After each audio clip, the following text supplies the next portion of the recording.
queridos? É uma alegria poder estar convosco mais uma vez. Que Deus em Cristo vos abençoe. Quero agradecer primeiramente a Deus por essa tão gloriosa oportunidade. Também o apóstolo, a pastora Céu, os pastores. Que Deus abençoe cada um dos irmãos. É muito bom estar nesta casa. Os irmãos nos recebem com um carinho tão bom. E eu sempre digo isso: quando nós somos recebidos, muito bem recebidos no lugar, a gente fica feliz quando volta, não é assim? Então, para mim, para minha casa, é uma alegria estar com vocês. Louvo a Deus também pela vida da minha família. Está ali a irmã Cláudia, o Lucas aqui, meu tangedor, a Rebeca e a Hannah, né? Eles só estão crescendo, né? A gente vinha aqui, eles pequenininhos. Acho que Cláudia veio aqui até grávida.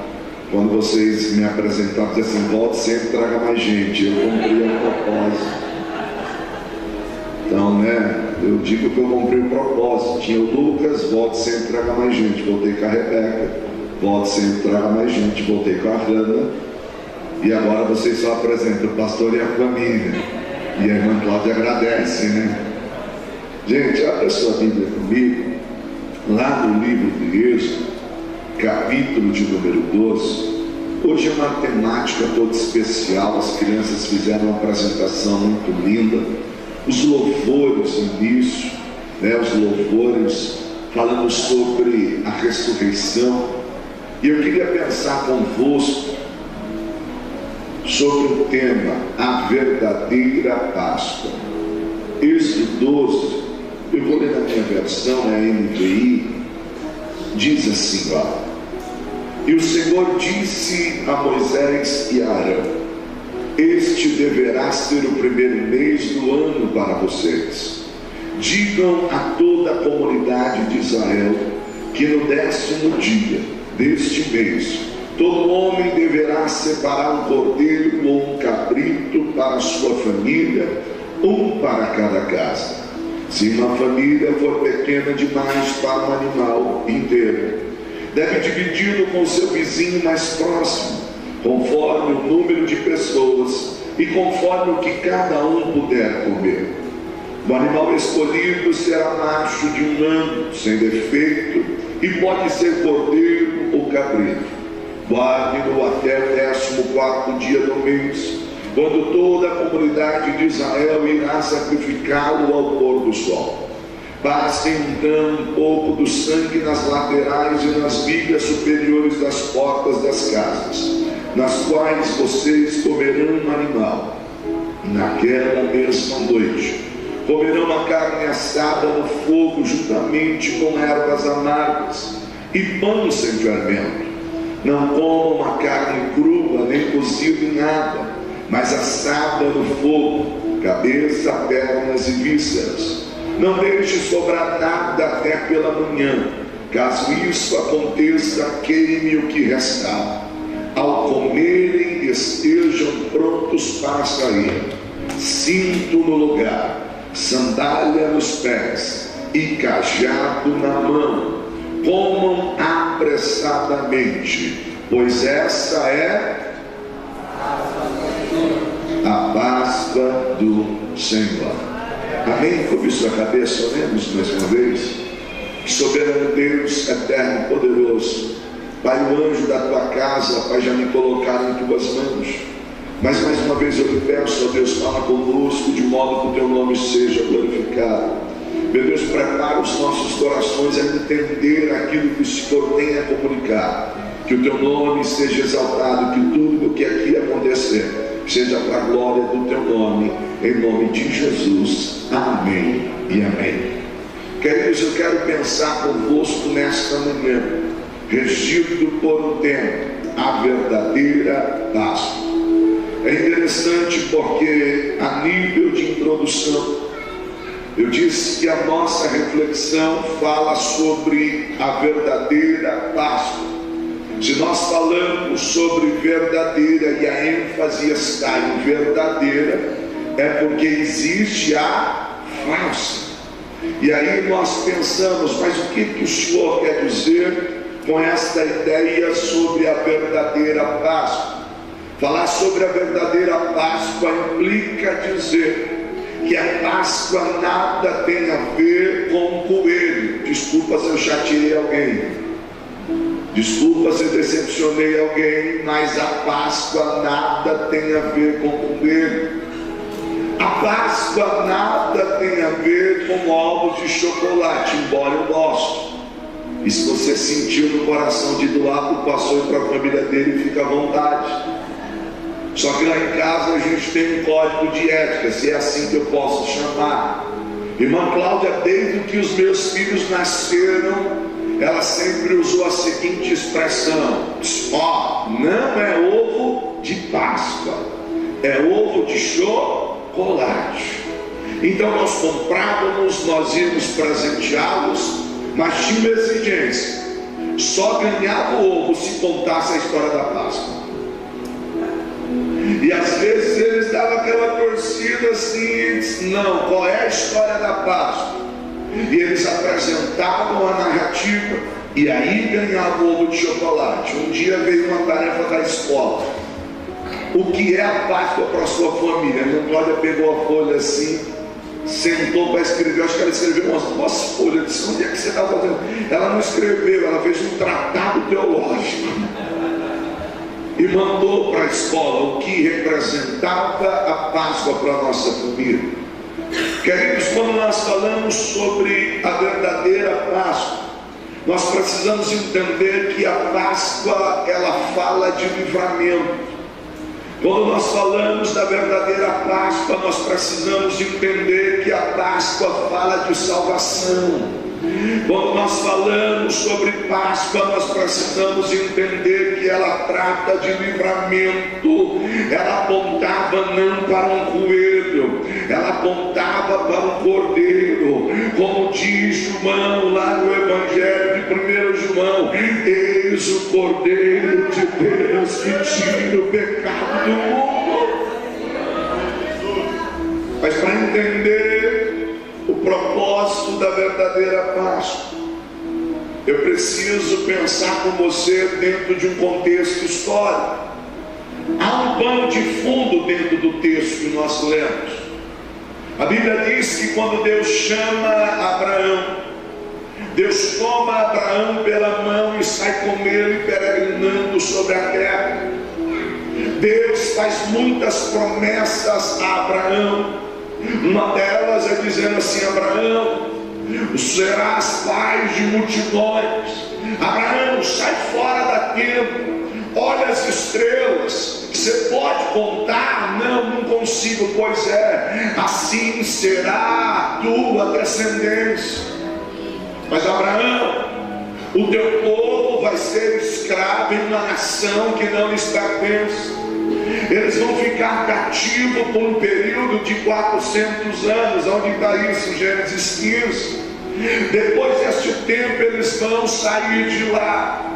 A Bíblia diz que Abraão peregrina pela terra. Ele tem Isaac, e de Isaac você tem Jacó. Jacó agora tem os seus 12 filhos. E ainda como peregrinos sobre a terra, os seus irmãos vendem José, e eles pegam José e vendem para uma caravana de ismaelitas. José vai parar dentro do Egito. Do Egito ele entra como empregado na casa de Potifar. Da casa de Potifar vai para a prisão. Da prisão ao trono de governador, se assenta na cadeira de governador. A Bíblia diz que por intermédio de José, Deus começa a abençoar a todo o Egito e prosperar. Por conta da fome e cumprindo-se uma agenda divina, os irmãos de José que o venderam vão parar no Egito para comprar comida. Adivinha quem está lá? O Zé. O que eles não sabiam é que o Zé só chegou primeiro para preparar a providência para toda a sua casa. Pastor, o que o senhor quer dizer? Não reclama do que você está passando agora. Você não sabe a cadeira que Deus tem preparado para você. Quando os irmãos vêm, e para encurtar né? A história é longa. Faraó acha graça em José e diz assim: traz toda a sua família para habitar aqui. A princípio são 70 almas, 70 pessoas, desde o primeiro.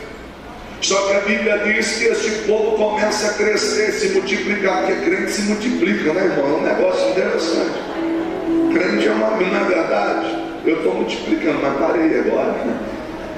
Queridos, olha que interessante, eles crescem muito. Só que daquela primeira geração que entra no Egito, José e os seus morrem. Sobe ao poder uma nova dinastia. Um outro faraó, segundo a história do povo Íxo, que não fazia menção dos feitos de José e nem sabia que era José. Incomodados com o crescimento do povo, eles então chamam seus algozes e dizem assim: esse povo está crescendo demais. Se esse povo continuar se multiplicando, qualquer rebelião eles podem dominar o Egito.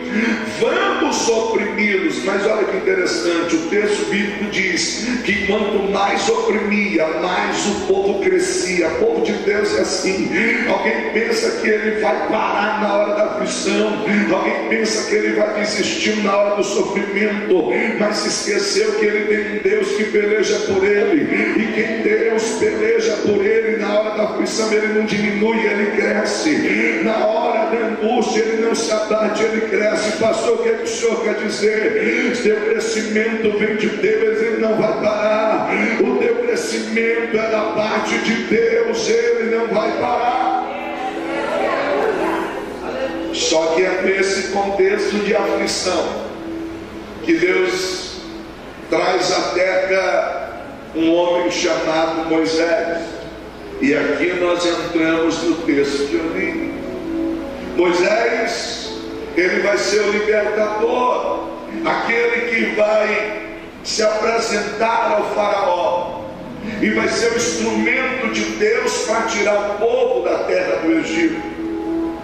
Todavia, a resistência de faraó, e para que se cumprisse um propósito divino, Deus começa a enviar as pragas. E o texto que eu li faz referência à última praga, a morte dos primogênitos. E isto é a Páscoa. Um cordeiro teria que ser separado, um cordeiro sem mancha, sem mácula, sem defeito, de um ano macho, teria que ser separado, para que posteriormente fosse morto, e o sangue deste animal passava nos umbrais das portas. Por quê? Porque o anjo do juízo visitaria a terra do Egito, mas quando ele passasse, a casa que tivesse a marca do sangue teria livramento.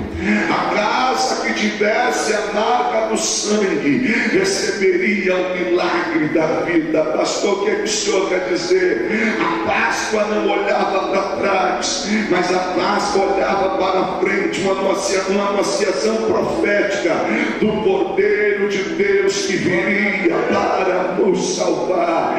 E esse Cordeiro veio, e o sangue dele foi derramado, e pelo sangue que foi derramado você tem vida, pelo sangue que foi derramado tem livramento para a tua casa, pelo sangue que foi derramado Deus tem uma nova história para a tua família.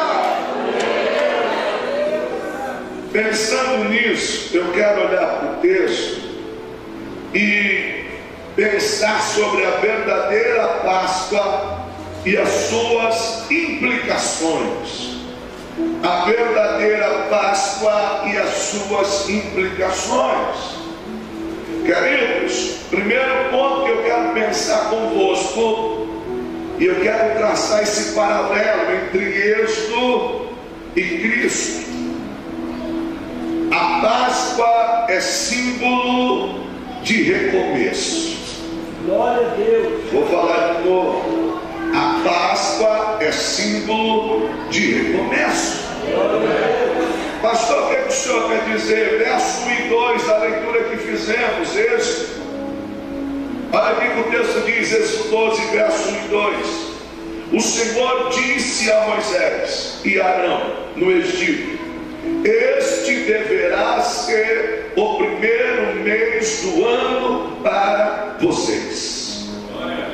Pastor, por que a Páscoa é símbolo de recomeço? Queridos, esse povo está cativo no Egito há pelo menos 430 anos. E agora Deus está dizendo para eles: eu vou tirar vocês daqui. E para que fique entendido o que é a minha Páscoa, eles, o calendário de vocês começa a contar agora. Este vai ser o primeiro mês do ano para vocês. Pastor, o que o Senhor quer dizer? Páscoa fala de recomeço. Deus está dizendo: o cordeiro vai ser morto para dizer para você: começa uma nova história. O cordeiro está sendo enrolado para dizer para você: ei, os teus dias começam a ser contados a partir de agora. Eu não sei quanto tempo você foi escravo, eu não sei quanto tempo você sofreu na mão de Faraó, eu não sei quanto tempo você foi subjugado pelo Egito, mas Deus está dizendo para você: é um recomeço, tem uma nova história, tem um novo tempo para você.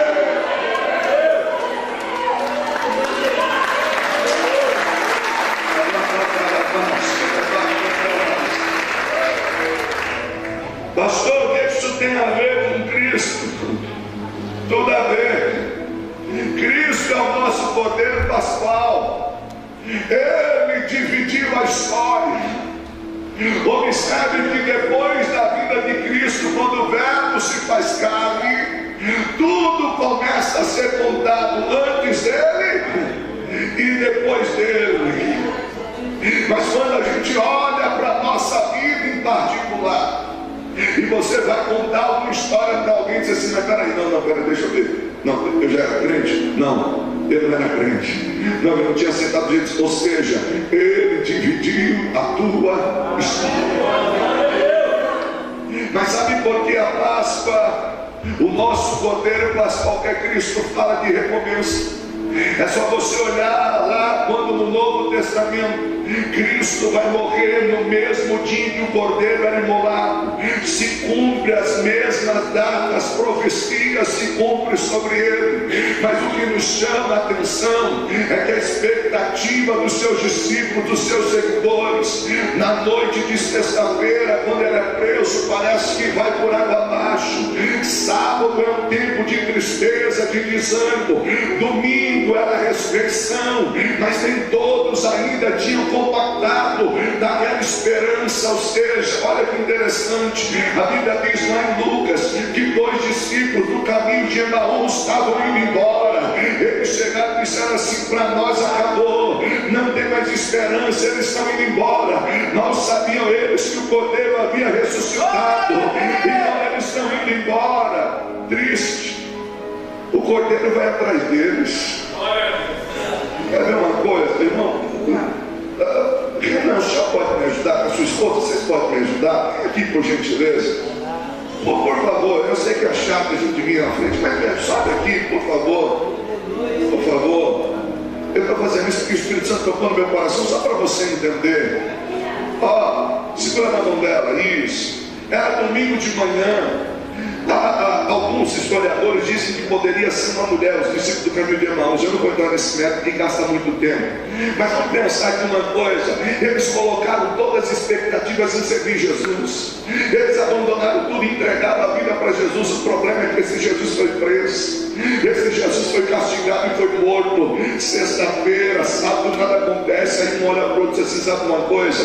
Vamos voltar para Emaús, sair de Jerusalém. Emaús ficava 12 quilômetros de Jerusalém. A etimologia de Emaús significa águas que curam, águas que saram, porque Emaús tinha fontes termais. Ou seja, eles saem de Jerusalém e vão procurar cura em Emaús, porque o coração está ferido. Sai de Jerusalém, vai para Emaús. Isso, devagarzinho, tão triste. Só que o cordeiro havia ressuscitado. O cordeiro vem e diz assim: eu não vou desistir de vocês, tem recomeço. Aí o cordeiro chega e diz assim: o que vocês estão conversando aí? O que vocês estão comentando? estavam bravos, era assim: por acaso você é forasteiro? Você não sabe o que aconteceu? Que o Cristo, e nós pensávamos passado, e nós pensávamos que era ele. Aí o Senhor disse assim: não, pode desabafar, mas fala. Daqui a pouco ele disse assim: mestres, vocês não lembram que ele falava? Vocês não lembram? E Jesus vai andando com eles. Quando cheguei na luz, ele diz assim: fica conosco, Senhor, já se faz tarde. Aí o Senhor entrou.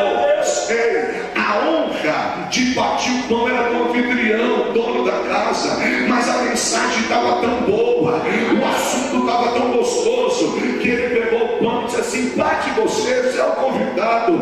Quando Jesus parte o pão, a Bíblia diz que os olhos dele se abriram e Jesus desapareceu. Aí olha para o outro e diz assim: ei, quem disse que é o fim? É tempo de recomeço. Volta para Jerusalém, volta para Jerusalém, é recomeço. Ei, é tempo de recomeço. Ei, volta para Jerusalém, volta para Jerusalém. Obrigado, vocês são casal 10, olha que bênção. Tem casal que não quer vir, não. Olha que interessante, irmão. Deixa eu dizer uma coisa para você. Basta fala de recomeço. Os discípulos de Emaús estão indo embora para Jerusalém, mas Jesus vai até ele. Irmão, eu de verdade, eu já estudei muitas vezes esse texto, e eu não encontro outro motivo senão graça. Eu não vou perder aqueles que são meus. Eu poderia falar de muitos recomeços, do próprio Pedrão, que voltou a pescar. Está triste? Voltou para a pesca. Olha o texto, ele já tinha abandonado a pesca. Disse assim: não deu nada. Eu pensei que era, mas não era. Pensei que podia, mas não podia. Pensei que fazia, mas não fazia. Eu peguei ele. Mas sabe o que ele faz? O que eu sei fazer na vida é pescar. Eu vou pescar, mas nem isso estava dando certo mais. E eles estão pescando. Aí quem é que aparece ressurreto na praia? Eles já estão no rastro. Está voltando e não pegaram nada. Ei! Pegaram alguma coisa? Hoje está fraco. Lança a rede do lado direito do barco. Será que esse camarada? Quem é ele? Lançou a rede. O texto bíblico diz que no raso eles pegaram 153 grandes peixes. Aí um cutuca o outro: será? Você não lembra da primeira pesca? A primeira pesca é conhecida como uma pesca maravilhosa, e a segunda, a pesca milagrosa. É tempo de recomeço. O texto diz que Pedro não se lança na água e vai correndo a ele. Quando Pedro chega na praia, tem pão e peixe na praia. Sabe o que Jesus está dizendo para Pedro? Pedro, recomeço. Pedro, tu me amas, Senhor, tu sabe. Pedro, tu me amas, Senhor, tu sabe. Pedro, tu me apacenta as minhas ovelhas. Sabe o que o Senhor está dizendo para Pedro? Eu não desisti de você, eu não desisti do teu ministério, eu não desisti da tua jornada. Hoje eu vim para lhe dizer: tem recomeço. É noite, é manhã de recomeço. Mas a Páscoa também tem uma segunda implicação. Qual é a segunda implicação da Páscoa? É que a Páscoa é símbolo de comunhão. A Páscoa é símbolo de comunhão. Êxodo 12, verso 3 e 4. Digam a toda a comunidade de Israel que no 10º dia deste mês todo homem deverá separar um cordeiro ou um cabrito para a sua família, um para cada casa.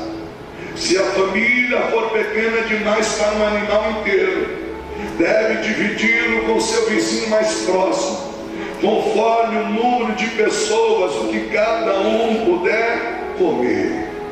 Pastor, por que a Páscoa é símbolo de comunhão? Porque o cordeiro era para ser partilhado entre a família. O cordeiro era para ser celebrado, comido entre a família. E detalhe, ele está dizendo assim: ei, se a sua casa for pequena, chama o vizinho mais próximo, traz ele para cá. Por quê? Porque nós precisamos partilhar isso junto. Isso se fala de comunhão. Ei, o cordeiro não morreu por um, o cordeiro morreu por nós. Queridos, quando nós falamos de comunhão, nós precisamos de entender que quando Deus faz a promessa a Abraão, lá no Gênesis 12, do verso 3, ele diz assim: Abraão, e abençoarei os que te abençoaram, amaldiçoarei os que te amaldiçoaram.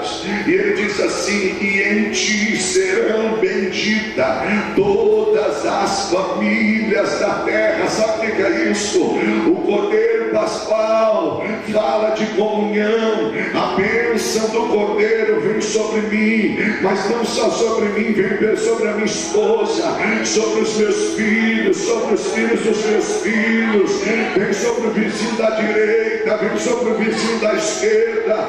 Eu vim aqui para lhe dizer que esta manhã é manhã de ressurreição, e a comunhão de estar sentado à mesa, partilhando o cordeiro, nos dá o direito de dizer: ei, nós somos felizes porque o cordeiro está vivo.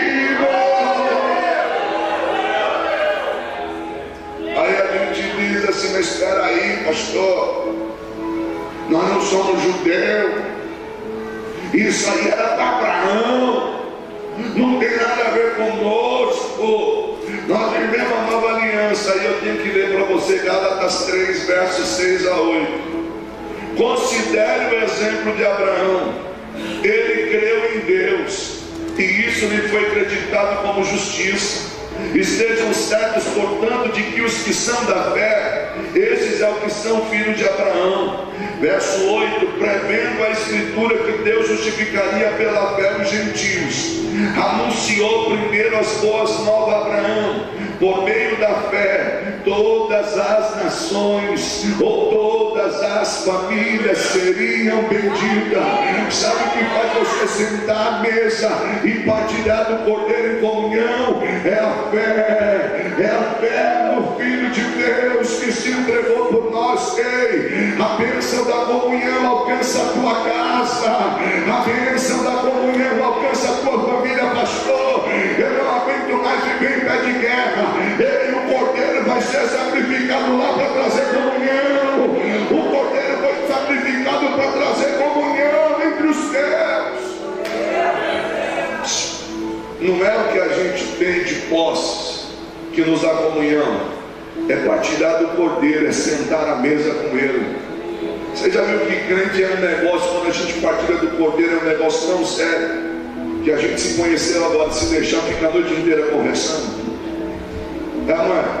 Se tiver uma coisinha para comer, então, aí misericórdia. Porque não pode ter certeza, se não tiver alguma coisa para comer, alguém vai dar ideia.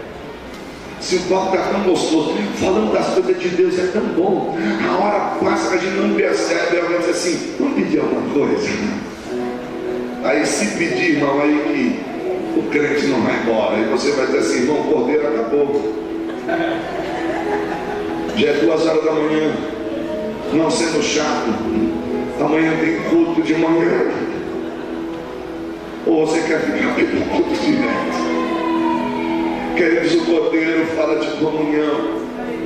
Mas eu queria pensar com você sobre um terceiro símbolo da Páscoa. A Páscoa é símbolo de sacrifício. Quando nós olhamos o verso de número 5 de Gênesis 12, o texto diz assim: o animal escolhido será macho de um ano, sem defeito, e pode ser cordeiro ou cabrito. Verso 6: guardem-no até o 14º dia do mês, quando toda a comunidade de Israel irá sacrificá-lo ao pôr do sol. A Páscoa é antes também símbolo de sacrifício. Ela não é apenas símbolo de recompensa, ela não é apenas símbolo de comunhão, mas ela fala também de sacrifício. E quando nós pensamos em sacrifício, escute, não existe sacrifício sem entrega. Não existe sacrifício sem entrega. Pastor, o que o senhor quer dizer? Queridos, antes do cordeiro ser levado ao sacrifício, teria que se preparar o melhor para ser entregue. E é interessante por que pastor se entrega? Porque nós estamos falando de deitar algo no altar. E quem deita algo no altar não tem como tirar depois. Porque uma vez deitado ao altar, era oferecido ao Senhor. Basta falar daquilo que nós podemos entregar a Deus. O que nos chama a atenção é que não podia ser qualquer coisa, tinha que ser o melhor. Você tinha que procurar no teu rebanho o melhor. Só que você não ia pegar e já levar, você separava. E no 14º dia você vai levar. Sabe o que é isso? É uma preparação, entrega, tem a ver com antecipação. Eu não tenho que chegar no culto e ver o que é que eu vou dar para Deus. Não, eu já saio de casa sabendo o que é que eu vou entregar. Eu não saio, mas eu nem me preparei, não. Basta, tem a ver com sacrifício. Eu já saio de casa sabendo o que é que eu vou entregar. A gente tem às vezes uma cultura medíocre, não me tome por ofensivo, mas às vezes diz, é para Jesus mesmo, né? Irmão, não me preparei, não ensaiei, eu não estudei, mas é para Jesus mesmo. Quem disse que Jesus merece qualquer coisa? Quem disse que ele merece o gasto? Mas pastor, o que isso tem a ver com a Páscoa cristã, com o Cordeiro Pascal que é Cristo? Ei, Deus deu o melhor. A gente usa uma expressão dentro do conceito, até mesmo vira um jargão.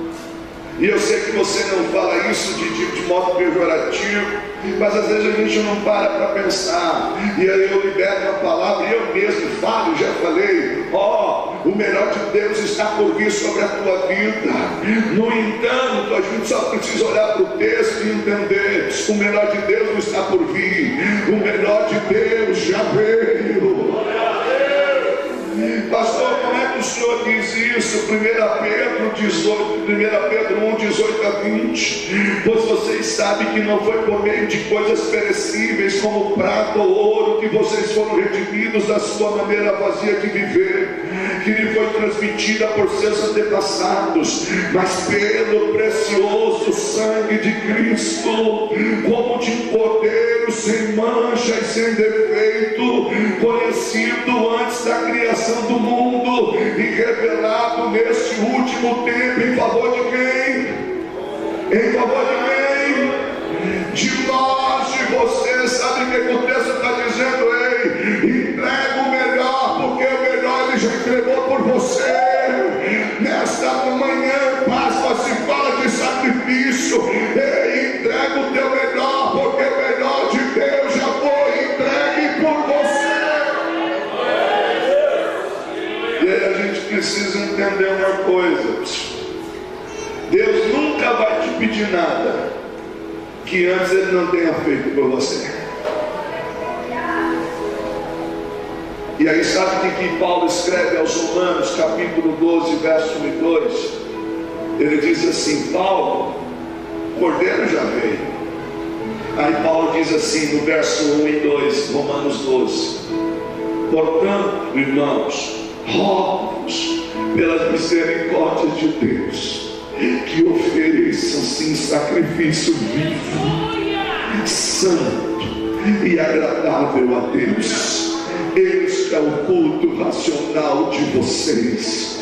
Não se amoldem ao padrão deste mundo, mas transformai-vos pela renovação da sua mente, para que sejam capazes de experimentar e comprovar a boa, agradável e perfeita vontade de Deus. Quando você vem como sacrifício vivo, santo e agradável, e a vontade dele é manifesta sobre a tua vida, aí eu posso lhe dizer: ei, Deus tem coisa boa para você, Deus tem coisa boa para a tua casa, ei, Deus tem coisa agradável para você, Deus tem aquilo que é perfeito para você. O melhor de Deus já veio, então deite no altar o teu melhor, deita no altar o teu melhor. Você tem glória, dê glória para ele, você tem aleluia, dê aleluia para ele. Mas pelo amor de Deus, não sai deste culto sem deixar o sacrifício no altar.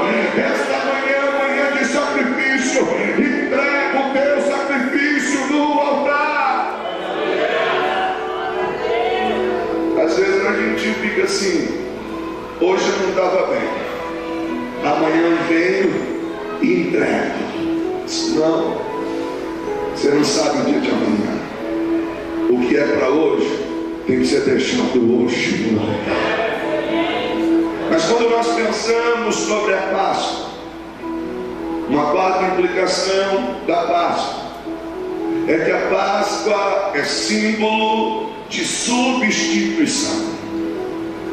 A Páscoa é símbolo de substituição. Versos 6 e 7 de Êxodo 12: guardem-no até o 14º dia do mês, quando toda a comunidade de Israel irá sacrificá-lo ao pôr do sol. Passe então um pouco do sangue nas laterais e nas vigas superiores das portas das casas, nas quais vocês comerão o animal. Pastor, por que a Páscoa é símbolo de substituição? Porque naquela noite o anjo do juízo iria visitar o Egito. Estava decretado, o anjo da morte iria passar. Agora, o que nos chama a atenção é que, para que não houvesse morte naquela casa, um cordeiro teria que ser morto antes. Ao anjo do juízo passando, quando ele olhava a marca do sangue, ele dizia assim: aqui a morte não entra. Por quê? Porque alguém morreu no lugar. Quando ele passava pela casa dos israelitas e ele via a marca do sangue, ele dizia assim: não, aqui um cordeiro morreu para livrar a família da morte. Sabe o que é isso? Substituição, ou seja, o inocente morre no lugar do pecador. Isso aponta para o sacrifício de Cristo na cruz do Calvário. Esse cordeiro teria que ser macho, e tipologicamente falando, aponta para a humanidade de Cristo. O Verbo se fez carne e habitou entre nós. A maior anunciação disso é quando João Batista está batizando no Jordão, e ele está lá, raça de víboras se arrependam, e o batismo dele é para arrependimento. Mas de repente naquele dia entra alguém nas águas diferente, e ele começa a ir na direção. Quando João percebe, João diz assim: eis o Cordeiro de Deus que tira o pecado do mundo. Sabe que João está gritando? Ele é o substituto. Ele é o substituto. Quando a gente olha para a Bíblia, a gente entende uma coisa, e Paulo trabalha muito bem essa metáfora, falando do primeiro Adão e do segundo Adão. E ele disse: por um homem entrou o pecado no mundo, e o pecado a morte. Também por um homem entrou a vida. A Bíblia diz que a alma que pecasse, essa morreria. Hebreus 9, 22 diz que sem derramamento de sangue não há remissão de pecados. Só que quando nós olhamos para o substituto, nós percebemos que Cristo assumiu um lugar que era nosso. Você tem vida porque Ele morreu no seu lugar. Você hoje pode celebrar porque Ele levou sobre si as suas dores. Hoje nenhuma condenação há sobre a tua vida, porque Ele ocupou o lugar que era teu. Quando a gente fala de salvação, a gente precisa entender salvação pelo menos em 3 estágios. Fui salvo, estou sendo salvo e serei salvo. O que é fui salvo? Ou seja, fui justificado, nenhuma condenação há para aqueles que estão em Cristo Jesus, que não andam mais segundo a carne. Ei, Satanás não pode mais te acusar. Colossenses diz: a cédula que nos era contrária, Ele pagou, pregou na cruz do Calvário, expondo a principados e potestade, e diz: está pago, você não deve mais nada, está pago, você é livre, está pago, você é livre. Ei, Satanás se levantou para te acusar, mas diga: o sangue de Jesus Cristo, seu Filho, me purifica de todo pecado.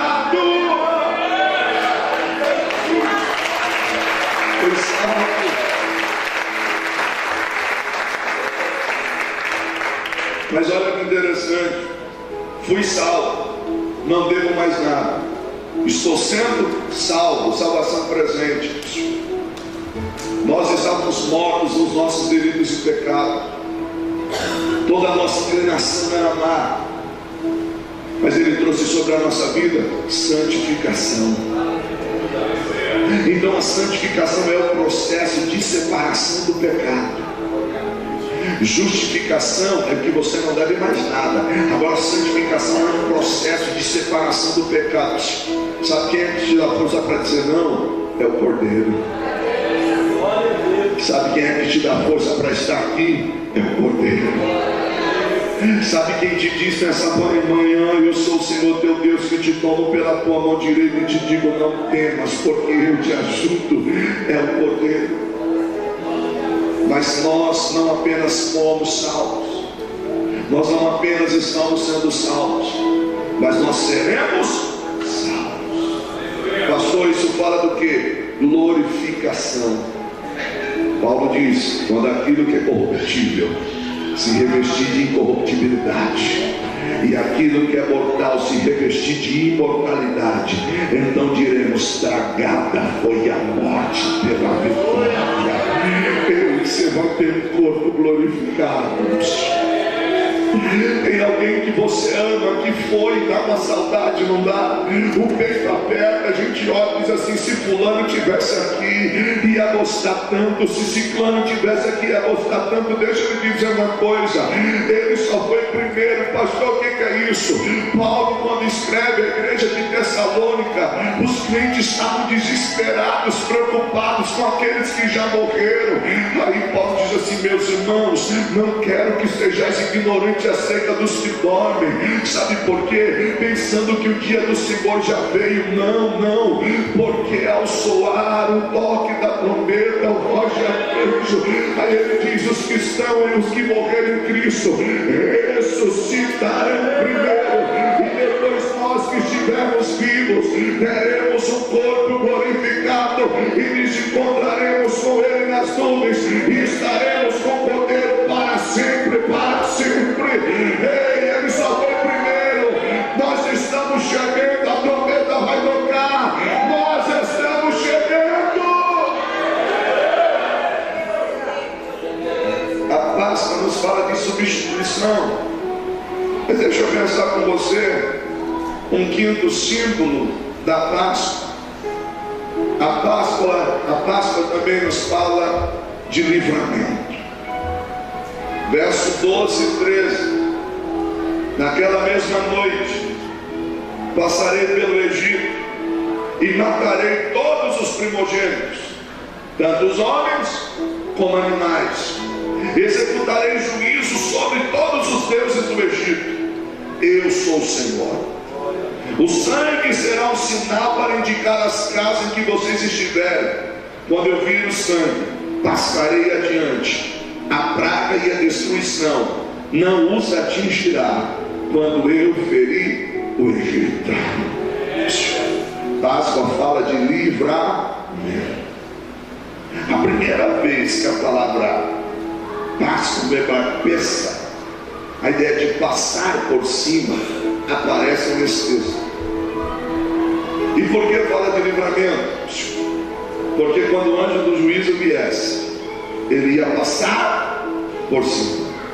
Concorda comigo que a gente deixa pequeno demais quando você pega um ovo de chocolate e diz assim: nós vamos celebrar nossa Páscoa. Alguém morreu para te dar vida. Alguém morreu para te trazer livramento. E de verdade, não me tome por ofensivo, mas às vezes a gente falha quando a gente não instrui os nossos pequenos. Eu vim num determinado lugar, não vou falar por ética, a tia da escolinha se vestiu de coelhona, e a tia era fortinha, grandona, e eu não sei como ela conseguiu arrumar uma coelhona mesmo, e as crianças todas pintadinhas de coelhinhos, e aí a igreja olha e diz: ai, que bonitinho. É bonitinho, mas não é verdade. Páscoa fala de livramento. Um sangue foi derramado para que você fosse livre. Alguém foi para a cruz para que hoje você tivesse vida. Alguém foi castigado. Isaías está dizendo: ele levou sobre si as nossas dores, as nossas imperfeições. Páscoa fala de livramento porque ela nos aponta de livrar da escravidão para uma vida de liberdade. E aí quando a gente pensa, foi exatamente isso que Cristo fez por nós. Ele não apenas nos livrou da morte, mas nos tirou da escravidão para que hoje nós fossemos livres. Faraó não é mais o teu Senhor. O Egito não é mais a tua pátria. Ei, você agora tem uma nova cidadania. Ei, você é cidadão do céu. Quem governa e manda na sua vida é outro. Ei, Faraó não, aqui não. Faraó, na minha casa não. Na minha casa tem marca do sangue. E se tem a marca do sangue, tem livramento. E se tem livramento, tem liberdade. Hoje você é livre, se alegre, porque Páscoa fala de livramento. Você é livre. Mas eu queria pensar com você no sexto ponto sobre a Páscoa. A Páscoa é símbolo de plenitude. A Páscoa é símbolo de plenitude. Verso 8 a 10 de Êxodo 12 diz assim: naquela mesma noite comerão a carne assada no fogo, juntamente com as ervas amargas, pão e pão sem fermento. Não comam a carne crua e nem cozida em água, mas assada no fogo, cabeça, pernas, vísceras. Não deixe sobrar nada até pela manhã. Caso isso aconteça, queime o que restar. Pastor, por que Páscoa é símbolo de plenitude?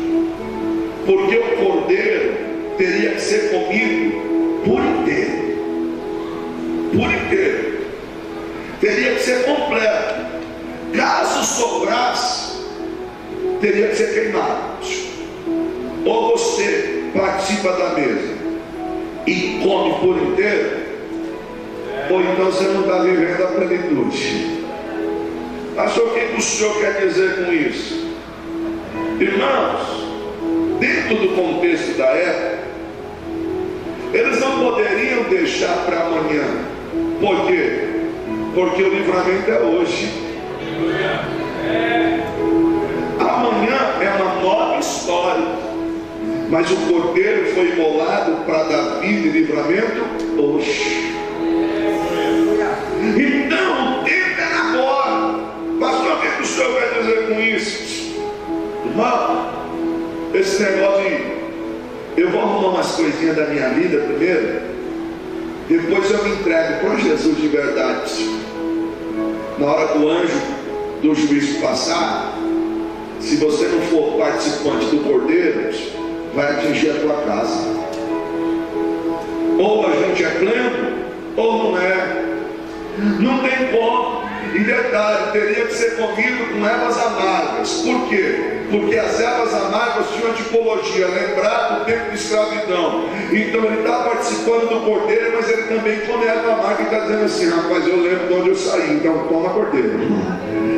Eu lembro de onde eu saí, então eu preciso do Cordeiro. Esse Cordeiro representa um novo tempo, e erva amarga representa o que passou. Então, meu filho, não deixa para depois, é hoje, tem que ser pleno hoje. Glória a Deus. O problema nosso, irmão, é que às vezes a gente fica pensando assim: amanhã eu me firmo, amanhã eu me firmo. E você sabia que o amanhã, para nós, simples mortais, não existe? O amanhã para nós, eu estou pensando filosoficamente, tá? Estou filosofando. O amanhã para nós não existe. Como assim? O amanhã para nós é utópico. A gente busca algo que nunca chega. Você está dizendo assim: amanhã. Quando chegou amanhã, para você é o quê? Ah, mas amanhã chegou, para você é o quê? Então você está buscando algo que nunca vai chegar. Mas aí foi cantado hoje: porque ele vive, posso crer no amanhã, porque ele vive. O quê? Temor não há. Mas eu pensei, mas eu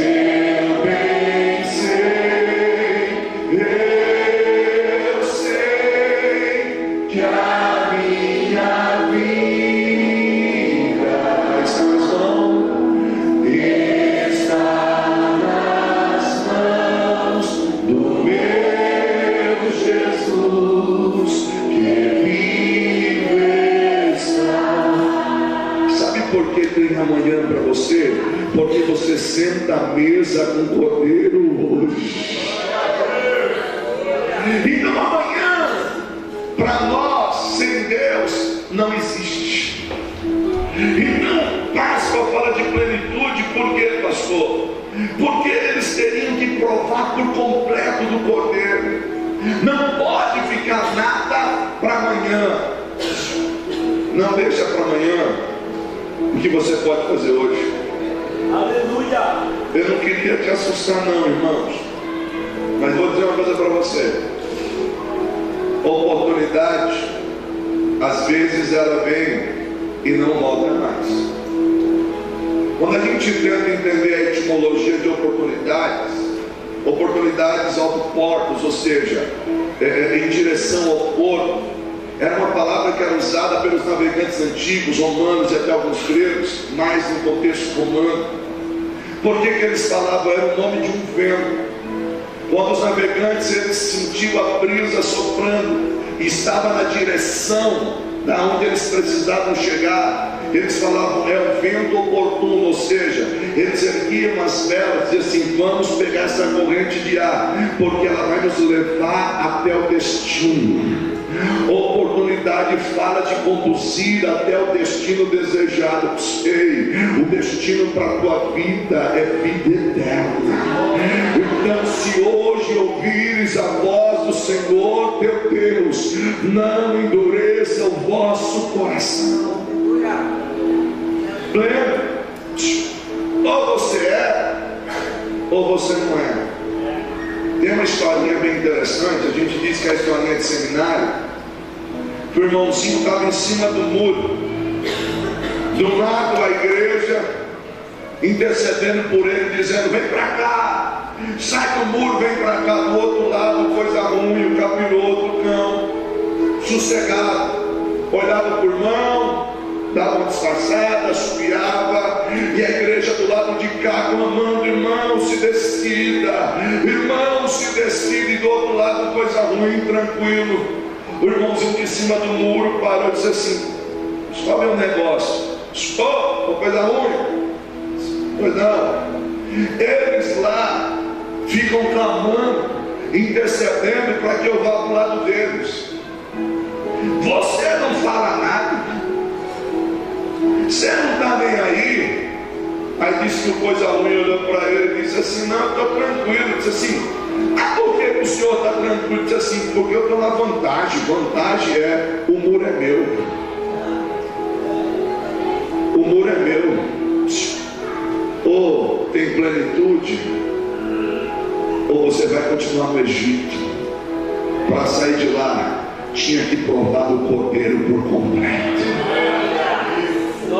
Mas eu queria pensar com você no sétimo e último símbolo da Páscoa. E eu digo que a Páscoa era símbolo de partida. A Páscoa era símbolo de partida. Verso de número 11 do capítulo 12. Ao comer, estejam prontos para sair. Cinto no lugar, ou nas outras versões, cinja os lombos, sandália nos pés, cajado na mão. Comam apressadamente. Esta é a Páscoa do Senhor. Páscoa era símbolo de partida. O texto diz que eles deveriam comer prontos para sair. Mas o que nos chama a atenção, que lombos cingidos, ou para que você que não conhece o contexto da época, qual que é a ideia de cingir os lombos? Qual que era a indumentária da época? Eles usavam túnicas. E essas túnicas, como se fosse um vestidão, uma beca bem grande, dificultavam andar depressa. Então o que acontecia quando eles precisavam correr ou andar depressa?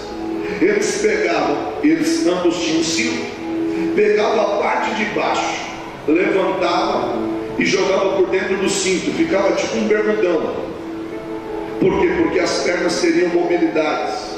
Em vez de andar com aquele vestidão, eles puxavam a parte de baixo e prendiam no cinto. É a ideia de cingir os lombos. Esteja pronto para partir. Esteja pronto para sair daqui. Cinto no lugar, sandália nos pés e cajado nas mãos. Você sabe o que é isso? Isso é a roupa do viajante. Porque que Páscoa é símbolo de partida. Eu estou aqui, mas não sou daqui. Eu estou aqui, mas não vou permanecer aqui. E eles precisavam estar prontos. Quem é que come com um cajado na mão? Mas isso nos fala de vigilância. Ei, esteja pronto, porque você não sabe que horas Deus vai te chamar. A gente brinca, né? Escatologicamente falando, os debates escatológicos. Você é pré-tribulacionista? Você é pós-tribulacionista? Você é mid-tribulacionista? Qual que é a ideia? Jesus vai vir antes da grande tribulação? Jesus vai vir no meio ou vai vir depois? Assim, discussões à parte. Você está com cinto no lugar? Está com sandália no pé? Cajado está na mão? Por quê? Você está brigando. E se hoje ele te chamar? Glória a Deus. Pastor, misericórdia, não fala isso não. Eu não estou olhando para ninguém não, tá, irmão? Mas e se ele te chamar, você está pronto? Páscoa se fala de partida.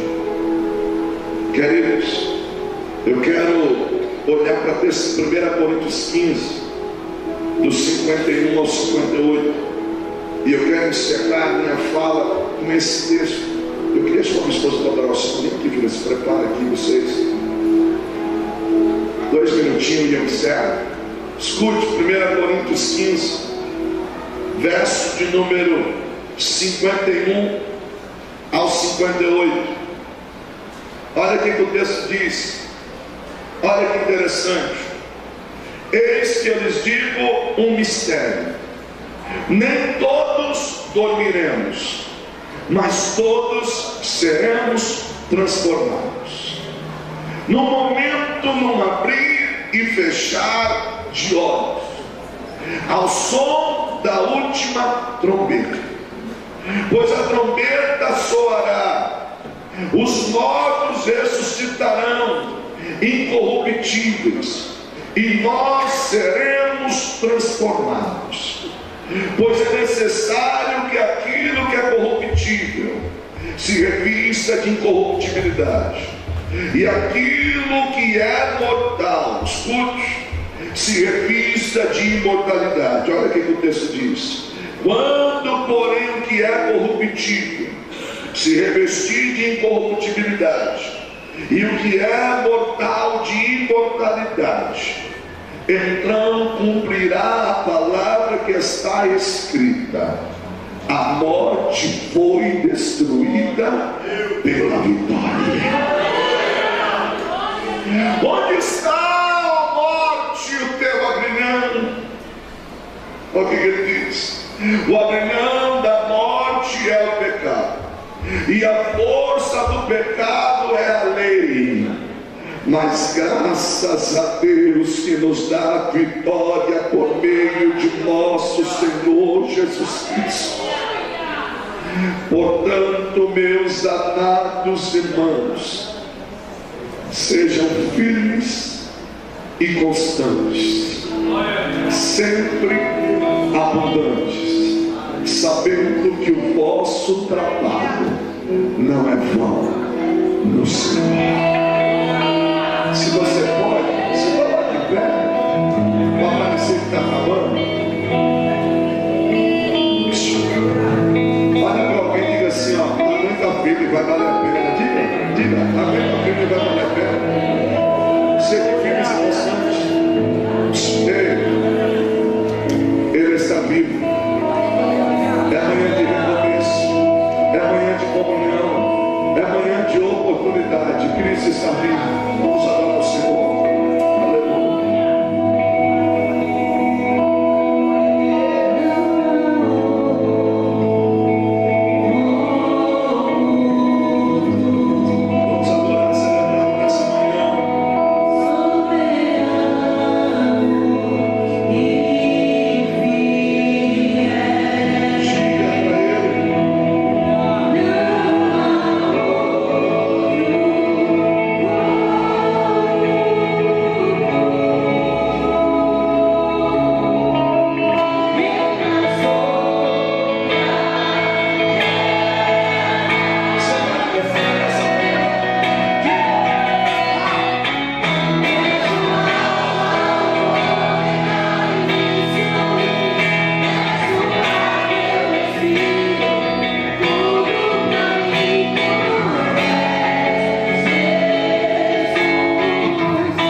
Aplaude o Senhor nesse momento.